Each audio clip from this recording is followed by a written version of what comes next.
Ok, vamos a continuar con la clase de... Permítame.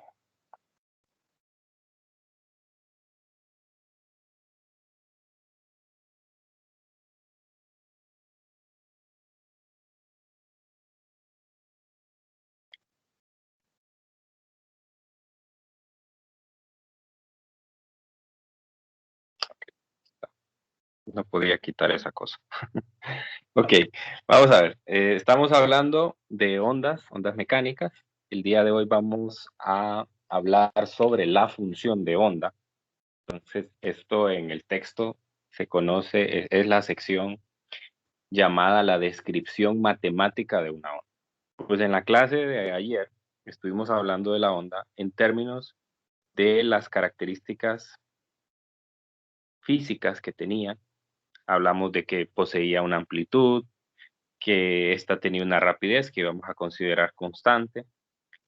Estuvimos hablando de que podíamos definir una frecuencia como el número de, de crestas o de valles que pasan por un determinado sitio en un tiempo dado. Y hablamos de una longitud de onda que es la longitud característica de una onda mecánica. ¿Sí?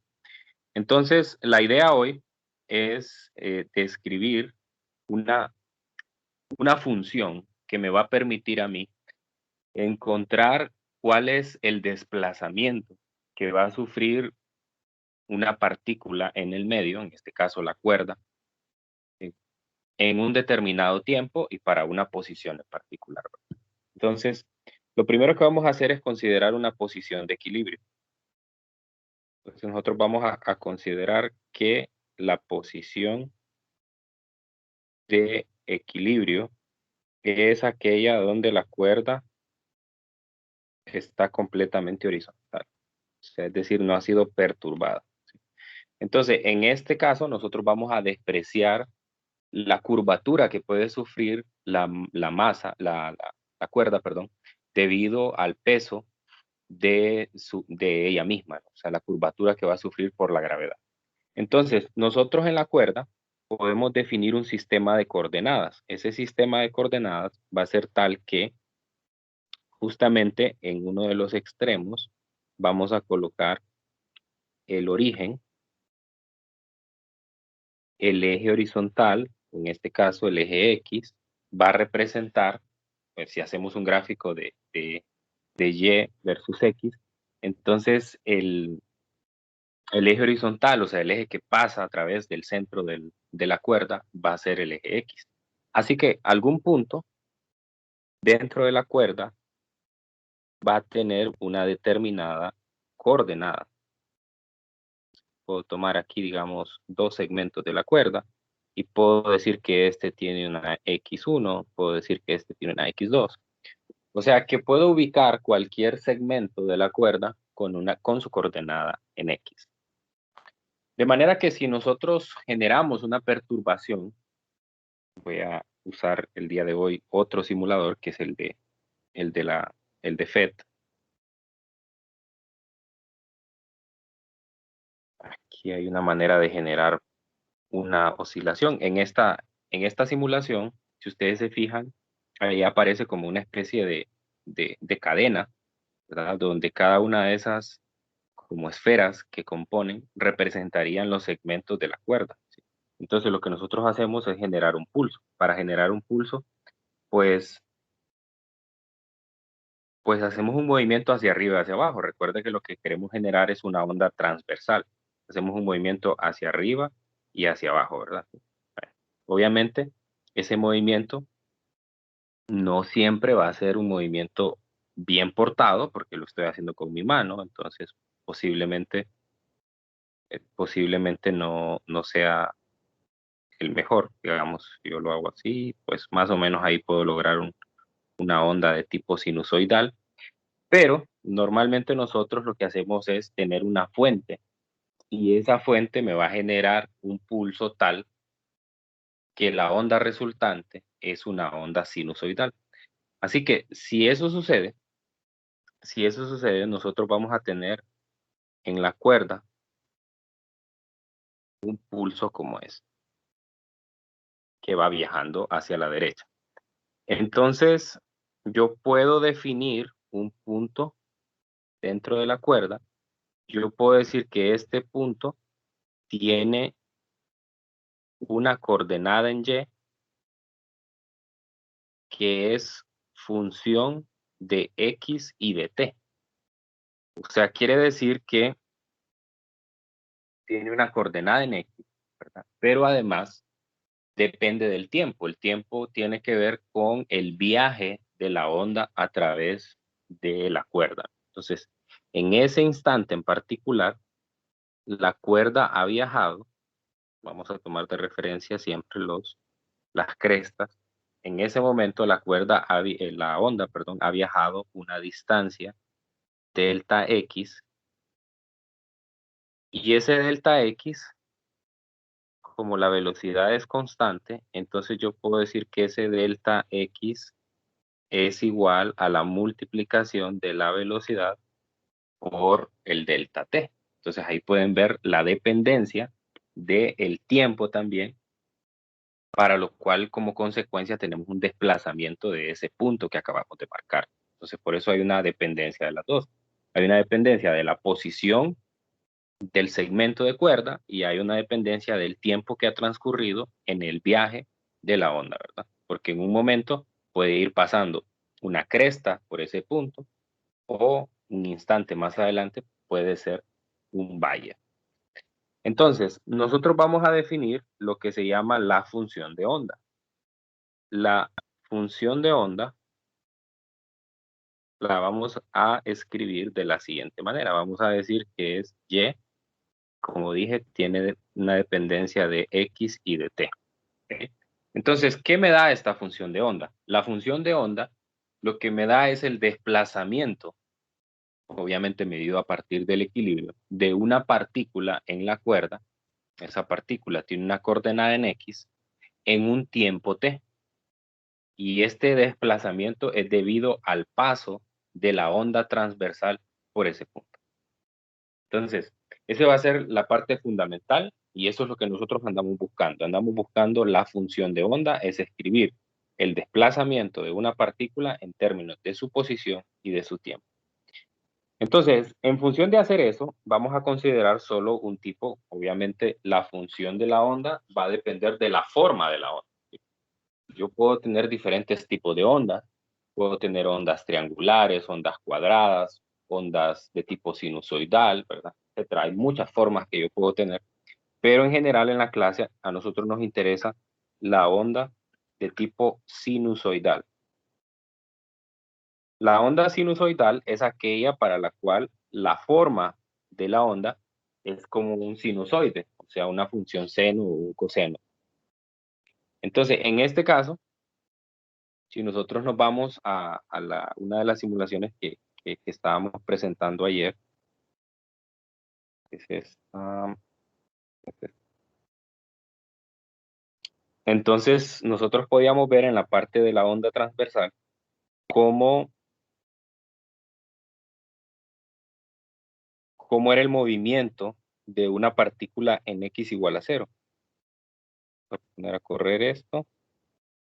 Fíjese en la parte izquierda, o sea, donde inicia la cuerda, y ese es el punto X igual a 0. Entonces, si yo le doy correr, usted puede notar cómo es el movimiento de ese punto. Entonces, el día de ayer identificamos que el movimiento de ese punto es un movimiento armónico simple. Es un movimiento armónico simple que oscila alrededor de un punto de equilibrio. El punto de equilibrio es la horizontal. Entonces, solo en ese momento usted puede notar que sube, que baja, ¿verdad? Que pasa por el punto de equilibrio, ¿sí? Entonces tiene todas las características del movimiento armónico simple. Tiene una amplitud, tiene una frecuencia angular. Entonces, eso me interesa escribir en principio. Entonces, por ahora no voy a considerar eh, la dependencia de X, esa a- la voy a introducir en un siguiente paso. Entonces, voy a considerar en un punto dado, en X igual a 0, notamos un movimiento armónico simple. Por lo tanto, la función en x igual a 0 tiene el siguiente comportamiento. Es un a por el coseno de omega t.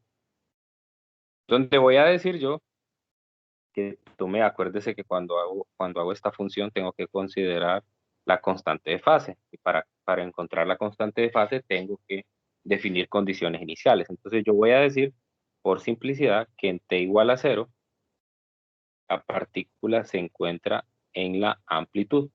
Por lo tanto, entonces su constante de fase es igual a 0 de lo que sabemos del movimiento armónico simple.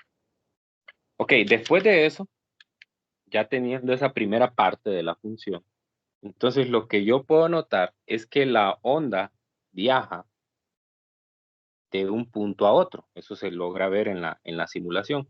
Así que yo puedo hacer una representación gráfica de lo que sucede cuando la onda viaja. Entonces, esta es la onda o el pulso en el tiempo que le voy a llamar tiempo inicial 0 y está en la posición x igual a 0. Entonces, más adelante, el pulso viaja una determinada distancia y se va a encontrar en un tiempo que va a ser el tiempo final. Le voy a llamar t a ese tiempo. Y entonces aquí me voy a encontrar en una posición x cualquiera. Entonces, ¿qué pasó con el pulso? El pulso viajó una determinada distancia, delta x, que es, recuerde que delta x es la posición final menos la inicial, viajó una distancia x. La posición inicial la definí como 0 y la posición final la definí como x, por lo tanto viajó una distancia x. Entonces, ¿qué puedo decir aquí?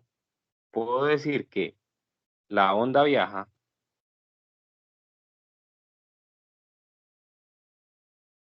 de x igual a 0 a algún punto x, cualquiera, ¿verdad? En un tiempo t igual a x entre b. ¿Sí? Acuérdese que la velocidad es constante, la velocidad es la distancia entre el tiempo, entonces despejo para el tiempo y por lo tanto me va a quedar distancia entre velocidad. Entonces ese es el tiempo que le toma a la onda ir desde el punto x igual a 0 hasta x cualquiera, ¿verdad? ¿Sí? Entonces, ya como conclusión, lo que digo es que el movimiento del punto X a este punto final que tengo aquí, en el instante t, es el mismo que el movimiento del punto X igual a 0 en un tiempo igual a t menos el tiempo que acabo de encontrar. Por lo tanto, si nosotros sumamos ese desplazamiento en la función de la onda, entonces vamos a encontrar la dependencia temporal de esa ecuación. Lo voy a escribir aquí. Entonces, quiere decir que si yo agarro la función de onda, que era, como recuerdan, a por el coseno de omega, ¿verdad? Pero en este caso lo que voy a colocar aquí es el delta t, de manera que yo pueda conseguir el mismo movimiento para ambos. Entonces sería el tiempo t menos el tiempo que la onda viajó para ir al punto X. Entonces, si yo resto el tiempo que le tomó en ir de X igual a 0 hasta X, entonces voy a conseguir exactamente el mismo comportamiento. Bien, aquí vamos a aprovechar la propiedad que tiene el coseno. Recordemos que el coseno de menos teta es igual al coseno de teta. Por lo tanto, entonces esta función puede ser escrita como a por el coseno, sería la resta al contrario, sería x entre B menos T. Muy bien, entonces de aquí ya puedo ir sacando alguna información. Yo sé que omega es 2pi por la frecuencia. Entonces puedo decir que esto es A coseno de 2pi f por x entre b menos el tiempo. ¿Ok? Entonces, de aquí ya hay algunas cantidades que nosotros podemos ir reconociendo. Recordar que la rapidez era lambda por f, por lo tanto, lambda es igual a velocidad entre frecuencia, y también que la frecuencia es el recíproco de el 1, la frecuencia es el recíproco del periodo. Ok, entonces ya con esto en mente, puedo escribir A por el coseno. Entonces, si se fijan, ahí me va a quedar 2pi por f entre b, ¿no? Entonces, eso 2pi por f entre b es lo mismo que yo escriba 2pi entre lambda. 2pi entre lambda, esto va multiplicado por x, y en el otro término me va a quedar 2pi, y si meto el periodo me va a quedar 2pi entre t. 2pi entre t. Ok, entonces aquí reconocemos dos términos. Este es nuevo, pero el segundo ya lo conocemos. ¿Cuál es el segundo? 2pi entre t, ¿a qué es igual? ¿Lo recuerdan?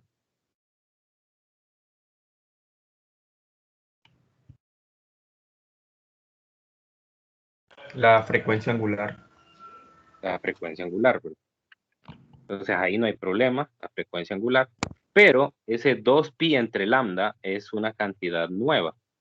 Esa cantidad, 2pi sobre lambda, le vamos a llamar el número de onda. Entonces, es como una especie, compárela con la ecuación de frecuencia angular, es como una especie de frecuencia angular, nada más que medida en términos de distancia. Entonces, dígame. 2pi entre t es ahí. Perdón, aquí en la frecuencia, ¿verdad? Gracias. 2pi entre t. Bien, entonces, vea que es una especie de frecuencia, el número de onda es una especie de frecuencia porque incluso tiene unidades de radianes por metro. Por lo tanto, se parece bastante a la expresión de la frecuencia angular, que tiene unidades de radianes por segundo. Entonces, lo que me va diciendo es cada cuánto, en términos angulares, se va completando un ciclo. Una me lo da en términos temporales y otra me la da en términos espaciales. O sea, cada cuánto se completa un ciclo en términos del periodo, y el otro cada cuánto se completa un ciclo en términos de distancia, en este caso sería de lambda, ¿verdad? Que lambda pues es la distancia de cresta a cresta o de valle a valle. Ok, entonces ya definiendo esa nueva ecuación, vamos a encerrarla porque pues es una nueva, no, esta no la habíamos estudiado antes. Número de onda, tenga en mente ese nombre. Así que finalmente, entonces yo puedo decir que la función de onda tiene una expresión matemática igual a A por el coseno de kx menos omega t. ¿Okay? ¿Okay? Entonces, vamos a encerrar esta ecuación, porque esta ecuación a mí me permite determinar, como les dije antes, el desplazamiento. ¿Alguien tiene abierto el micrófono? Esta ecuación me permite a mí determinar el desplazamiento que sufre una partícula del medio por el paso de una onda, ¿no? Entonces, cuidado con una cosa. yo aquí estuve considerando, y por eso voy a mostrar de nuevo la gráfica que hice, yo estuve considerando un movimiento de la onda para la derecha. ¿Sí? O sea, yo consideré que la onda se estaba moviendo de izquierda a derecha. Entonces, cuando la onda se mueve de derecha a izquierda, entonces lo único que tiene que hacer es cambiar el signo, o lo único que va a sufrir a la hora de hacer esta resta, aquí es donde viene el cambio, en esta resta del el delta t que va aquí. Entonces ahora quedaría al contrario, ¿verdad? Porque me estoy moviendo de derecha a izquierda. Así que ahí me va a quedar un signo más, y ese signo más, pues, va a aparecer ahí en el término de omega t. Así que este que acabo de encontrar es la función de una onda sinusoidal que se mueve en positivo X. Entonces, si se mueve,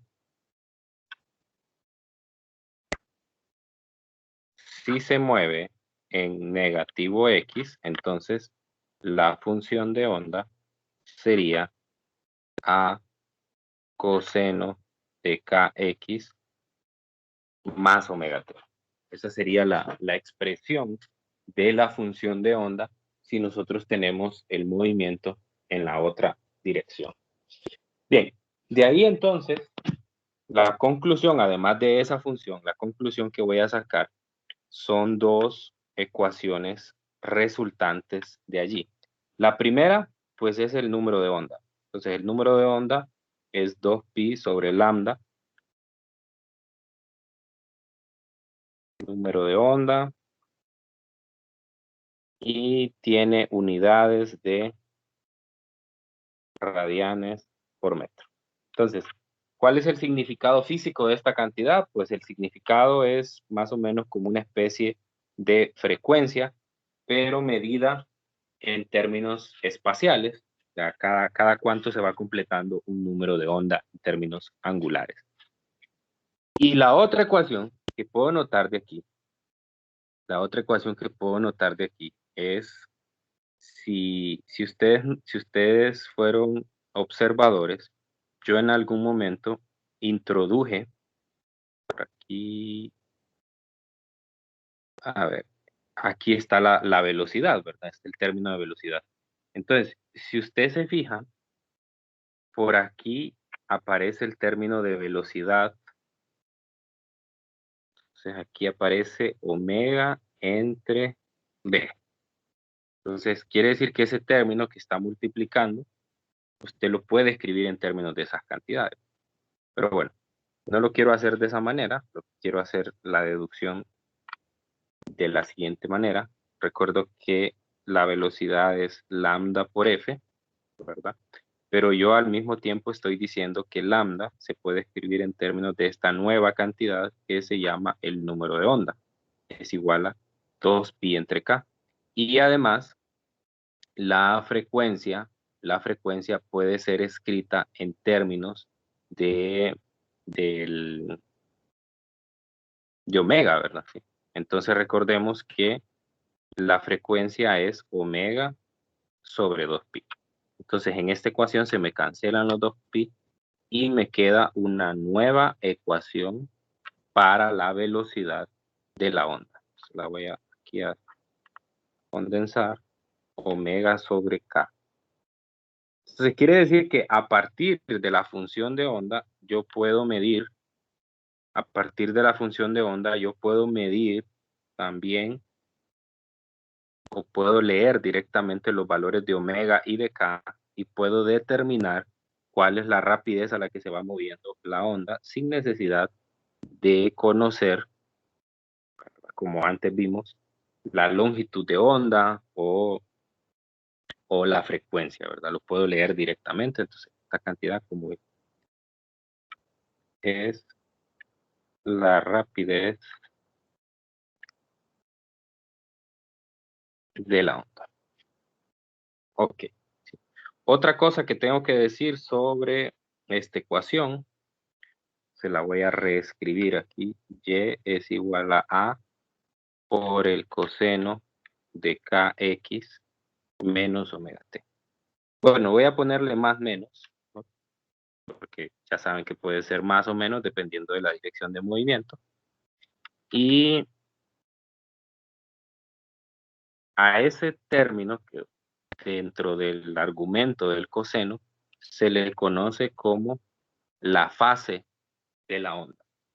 A eso se le denomina la fase de la onda. Así eso me permite a mí conocer cuál es la diferencia del desplazamiento que hay entre un punto y otro. Entonces, por ejemplo, si un punto se encuentra en un, en un, en una cresta y luego el otro se encuentra en un valle, podemos decir que hay un desfase entre ellos, ¿verdad? Y se puede encontrar cuál es el valor angular de ese desfase. Recuerda que la fase, pues obviamente es una cantidad medida en radianes.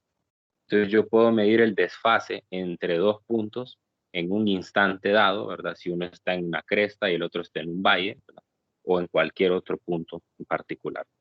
Yo les menciono esto porque en muchos problemas es bastante común encontrarse con ese término y pues para identificarlo es el argumento de el coseno en la función de onda. Ok, antes de hacer un ejemplo, para visualizar mejor esto, entonces quiero preguntarles si tienen alguna consulta en este momento, si quedó clara esta deducción de la función de onda.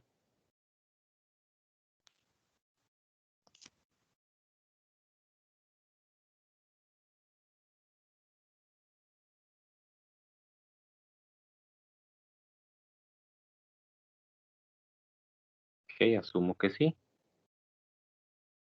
ya que no dicen nada.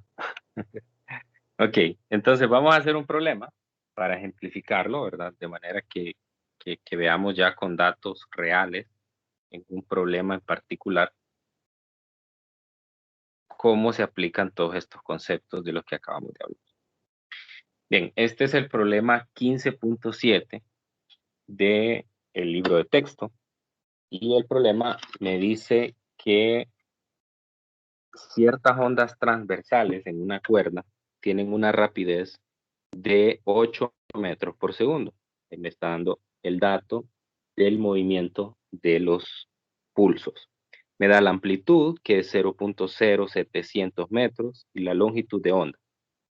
Me dice que las ondas viajan a la izquierda, o sea, en la dirección de menos x, y que en el tiempo t igual a 0, el extremo x igual a 0 de la cuerda tiene su máximo desplazamiento hacia arriba. Me está dando condiciones iniciales. Cuando me dan condiciones iniciales significa que yo tengo que escribir la ecuación de movimiento. Igual que como lo hacíamos en el movimiento armónico simple, si me decían en el tiempo t igual a 0, el objeto está en x igual a tanto y tiene una velocidad de tanto. Entonces eso me permitía a mí encontrar la función de onda. Bien, lo primero es que me pide es calcular la frecuencia, el periodo y el número de onda de estas ondas o de estos pulsos. Entonces, ¿qué datos me da a mí el problema? ¿Qué datos me da? Me da la velocidad, 8 metros por segundo.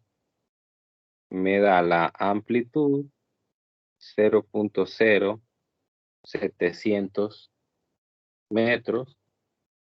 Me da la longitud de onda, 0.320 metros. Me dice que la onda viaja hacia la izquierda, o sea, viaja en la dirección de menos x. Y me da condiciones iniciales. En el tiempo t igual a 0, en la posición x igual a 0, llévale a. O sea, significa que la partícula se encuentra en el punto de máximo desplazamiento. ¿Ok?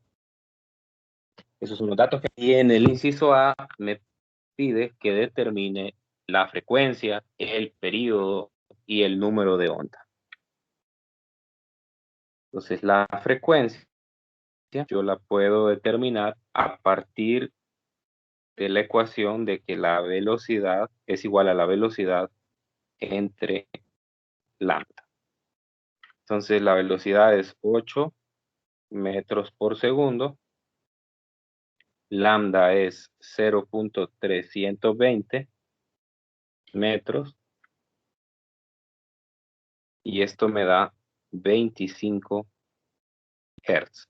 O sea, quiere decir, recuerde qué significa la frecuencia, quiere decir que están pasando por cada segundo, están pasando 25 crestas en un determinado punto. 25 crestas están pasando en un punto cada segundo. Eso significa ese resultado. Muy bien. Siguiente es calcular el periodo. Ya sabemos que el periodo es el recíproco de la frecuencia. 1 sobre f será 1 sobre 25 Hz. Y esto me da 0.04 segundos. 0.04 segundos significa que nosotros cada 0.04 segundos tenemos una repetición del movimiento en un punto dado. Si yo me voy a la simulación,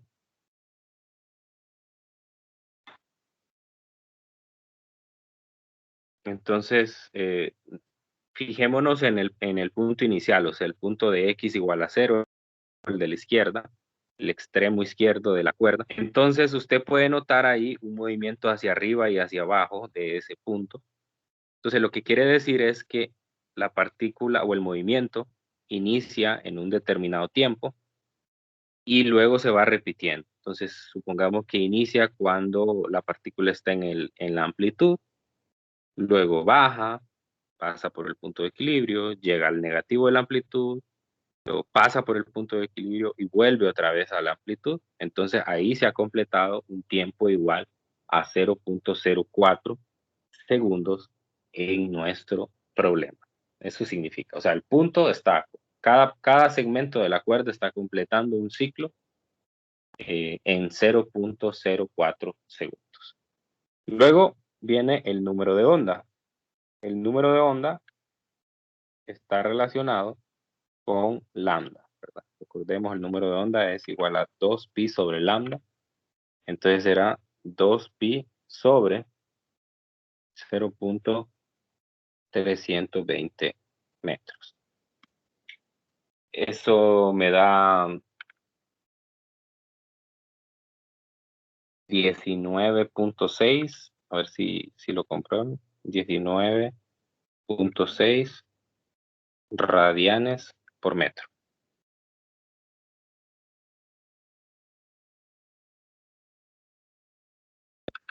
19.6 radianes por metro.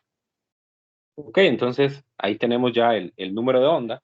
Así que ya con todas estas cantidades ya puedo ir construyendo la función de onda, que justamente ese es el objetivo del inciso B. Escriba una función de onda que describa esta onda. Entonces, para el inciso B,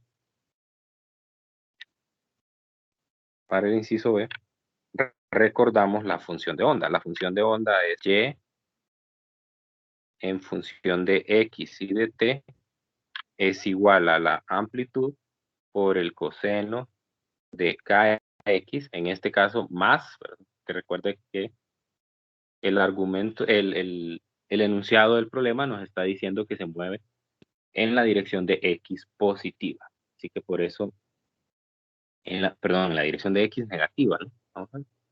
Sí, en la dirección de x negativa, por lo tanto, entonces el valor del término de omega t debe de ser positivo. Bueno, entonces yo ya tengo todas esas cosas. Lo único que me hace falta calcular es omega. Entonces vamos a hacer ese cálculo por acá. Omega es igual a 2pi por f. La frecuencia es 25 Hz. O sea que omega es igual a 157.1 radianes por segundo. Muy bien, entonces ya con todo esto, y va a ser igual a la amplitud. La amplitud es un dato que nos dan y es igual a 0.07 metros por el coseno. Luego sigue K. Acabamos de encontrar que K es 19.6 radianes por metro multiplicado por la X más 157.1 radianes por segundo por T. Entonces, todo eso sería la función de onda. Entonces, como ven, es algo sencillo, solo se trata de sustituir en la ecuación que nosotros ya tenemos. Obviamente hay que ir desglosando cada una de las cosas y recordemos qué significa esta función. Esta función me va a dar el desplazamiento que tiene una partícula que tiene una coordenada X en un tiempo dado. ¿Qué desplazamiento transversal tiene esta partícula? Es decir, qué distancia se ha desplazado desde su equilibrio, que el equilibrio es la horizontal. Bien, si tienen alguna pregunta, me dicen, ¿verdad? No tengan pena en interrumpirme. Ok, en el inciso C me dice, calcule el desplazamiento transversal de una partícula en X igual a 0.360 metros en el instante T igual a 0.150. Bien, entonces aquí nos está dando ya una coordenada en X igual a 0.360 metros y nos está dando un tiempo, 0.150 segundos.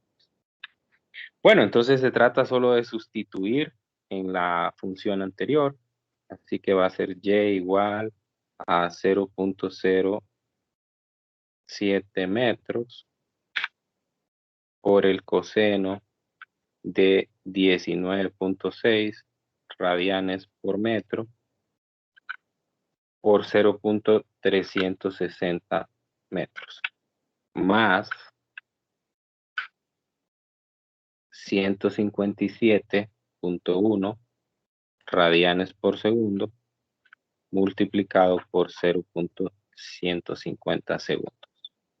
Ok, entonces recuerde, la calculadora debe de estar en radianes y con eso encontramos cuál es el desplazamiento. Obviamente el desplazamiento debe ser un valor menor a 0.07, si no, no tendría sentido. ¿Cuánto da eso?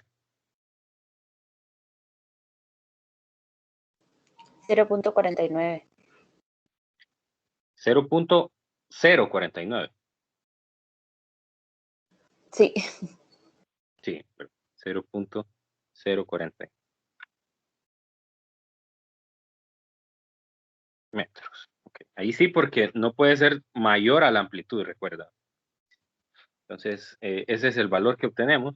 Bueno, esto no es tan complicado, simplemente se trata de sustituir en la calculadora. Ahora, lo que realmente es desafiante de este problema, la idea mía con traer este problema a la clase, pues una era que nos familiarizáramos primero con los conceptos, porque el primer ejercicio, con la función de onda, y luego en el inciso D es el que es un poco más desafiante, porque en el inciso D me están pidiendo algo que vamos a leer.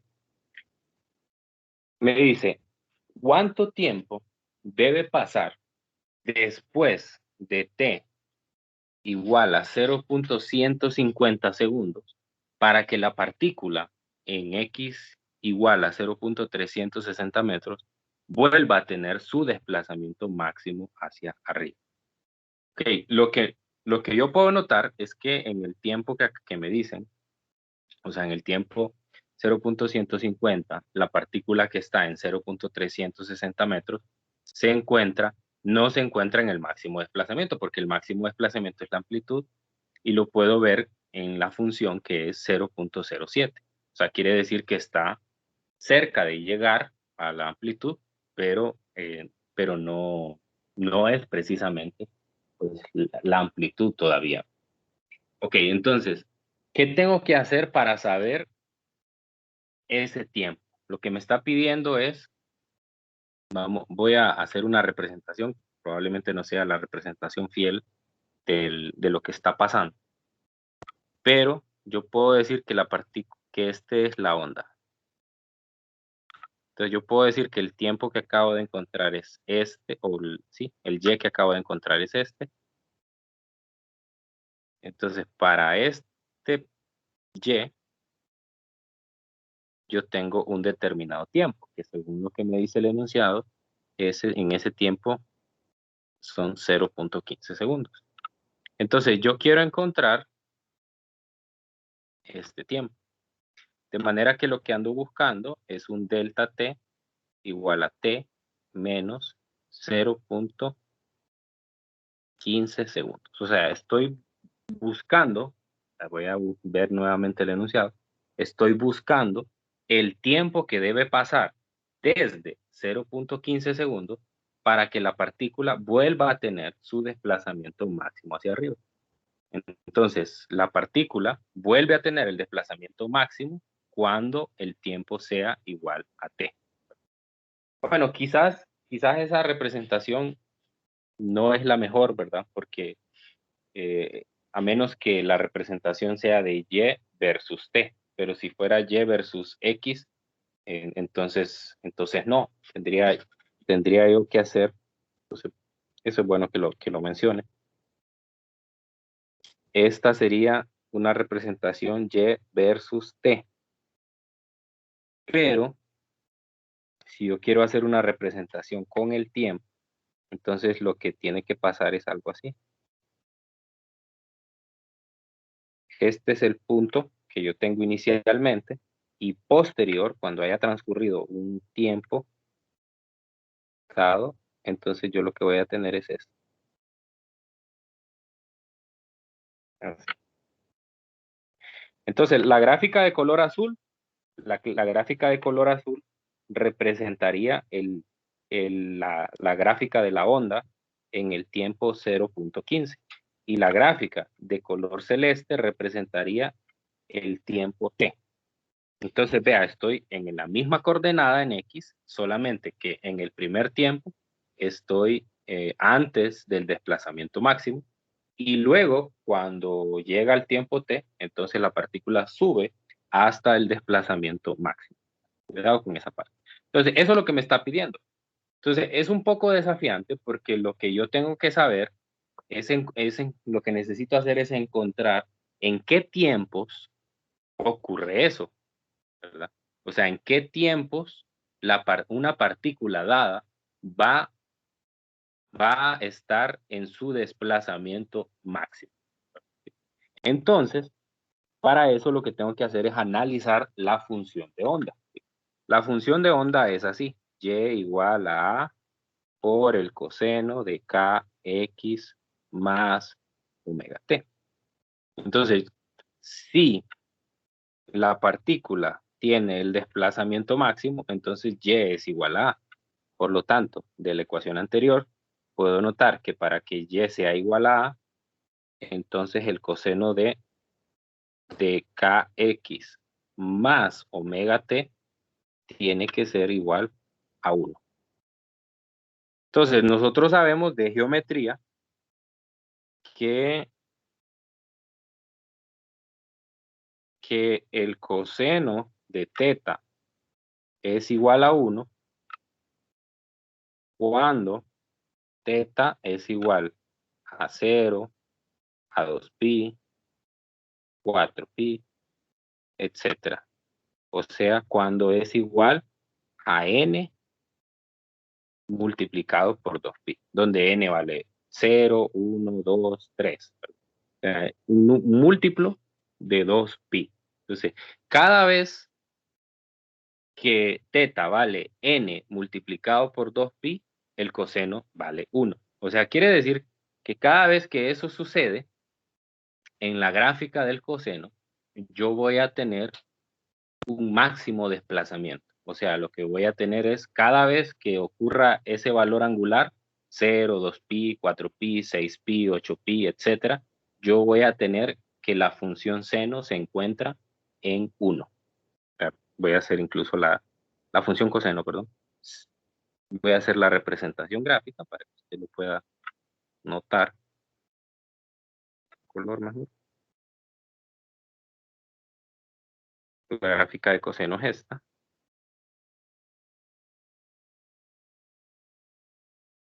Entonces quiere decir que aquí, en ese primer máximo, teta vale 0. Aquí está el primer máximo. En el segundo máximo, aquí n vale 0. Voy a bajar esto para que me dé más espacio.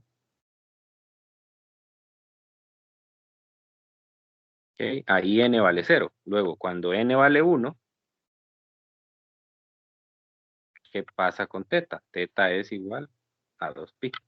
La siguiente vez, n vale 2 y teta vale 4pi. Y así sucesivamente, ¿verdad?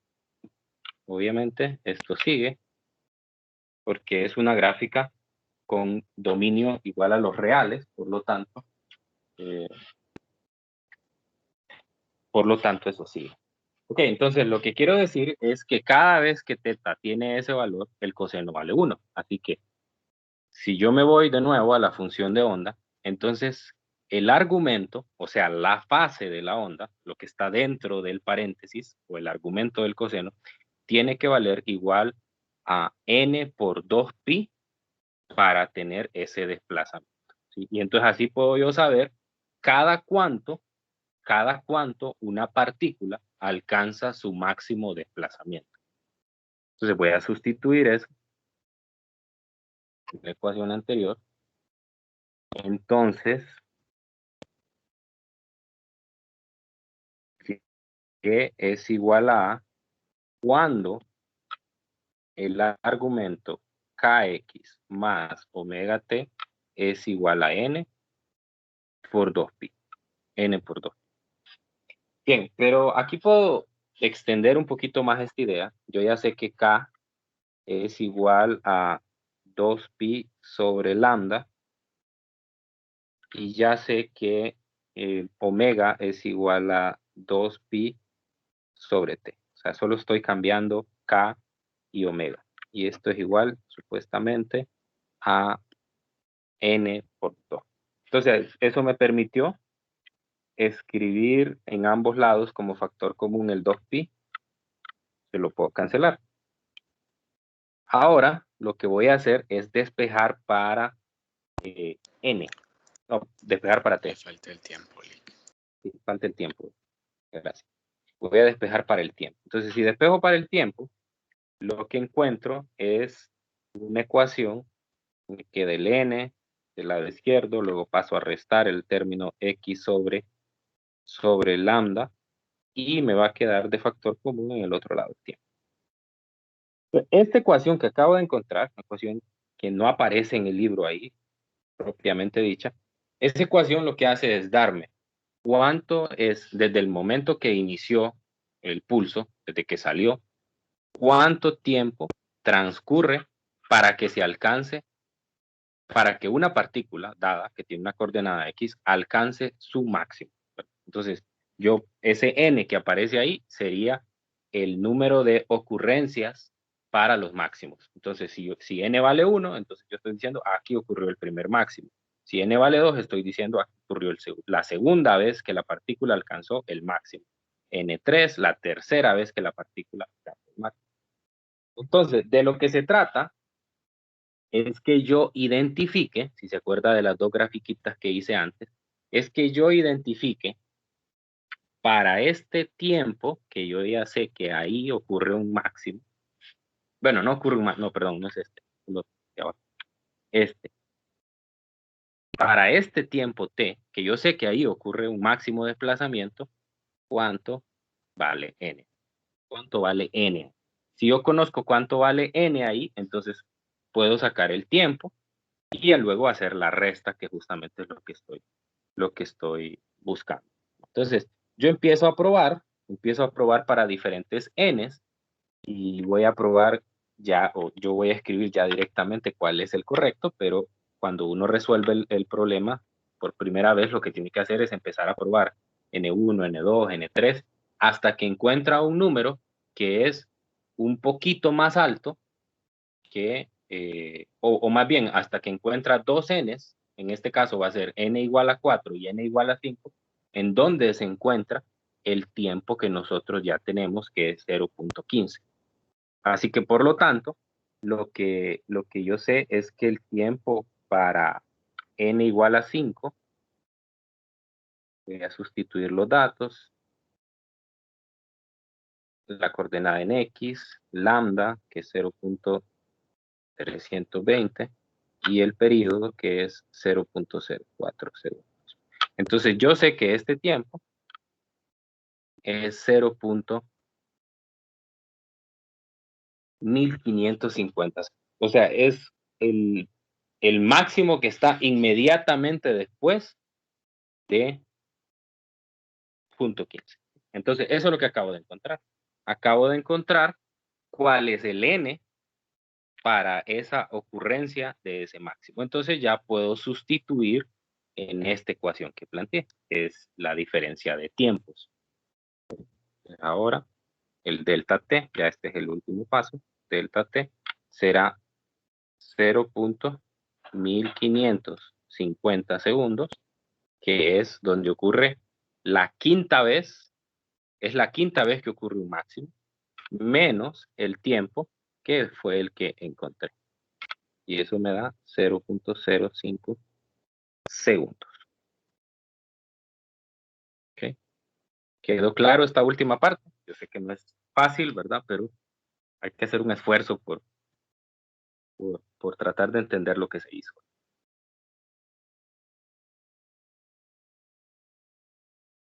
Esta gráfica no me gusta tanto. Yo creo que mejor la voy a borrar. Creo que es mejor escribir solo la segunda, que nos da una mala idea de lo que está pasando.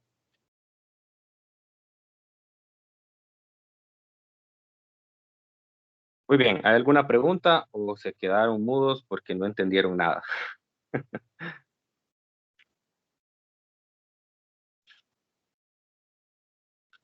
Creo que es eso. Bueno, revísenlo despacio, ¿verdad? En su casa. Recuerden que queda el video. Traten de pensar bien. Vuelvan a verlo, ¿no? Tratar de razonar bien esto para los que no les quedó claro. Y bueno, si aún así tienen alguna duda adicional, entonces pues ustedes me dicen. Entonces, recuerden que lo que acabamos de encontrar es una ecuación que me permite determinar el tiempo de ocurrencia de los máximos. Entonces, ahí hay que tener, se rompe un poco con la idea que nosotros traemos del movimiento armónico simple. Entonces, cada vez que una partícula dada completa o llega a un máximo, no es el periodo. Entonces, se los digo porque yo recuerdo, no sé si fue el periodo pasado o el antepasado, yo puse este problema en una tarea. Entonces, muchos estudiantes lo que hicieron fue creer que el tiempo donde ocurría el máximo era el periodo. Entonces, lo que dijeron fue, bueno, voy a multiplicarlo por un n, ¿sí? Hicieron algo como esto, por ejemplo, decir, bueno, el delta t, el delta t es esto. Delta t sería, en este caso, 4 veces el periodo menos 0.15. ¿Por qué dijeron 4 veces el periodo? Porque vinieron, agarraron el periodo y dijeron, bueno, el periodo es 0.04. 0.04. Si yo multiplico el periodo por 4, entonces eso me da a 0.16, es un momento más adelante de que ocurre el máximo, ¿no? Entonces lo restaron y ya está. Entonces, ahora, ¿por qué esa idea no es correcta? Esa idea no es correcta porque no estamos trabajando, si fuera el punto X igual a 0, ahí sí. ¿Por qué? Porque aquí justamente el enunciado del problema me está diciendo que en el tiempo t igual a 0, el extremo x igual a 0 de la cuerda tiene su máximo desplazamiento. Entonces, evidentemente, para ese punto, como empezó en el máximo, cada vez que se complete un tiempo igual a un periodo, otra vez se va a encontrar en un máximo, otra vez se va a encontrar en un máximo, otra vez en un máximo, y así sucesivamente. Mientras que para un punto diferente a ese, entonces las condiciones iniciales son diferentes, ¿verdad? Entonces no puede hacer ese razonamiento así rápido. Se lo digo pues como una lección, ¿verdad? Que aprendimos en ese periodo con este problema, ¿no? Entonces por eso lo traje aquí a la clase.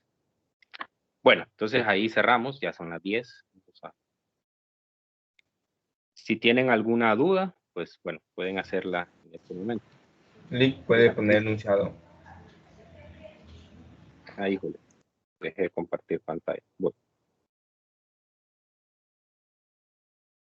Vamos a ver.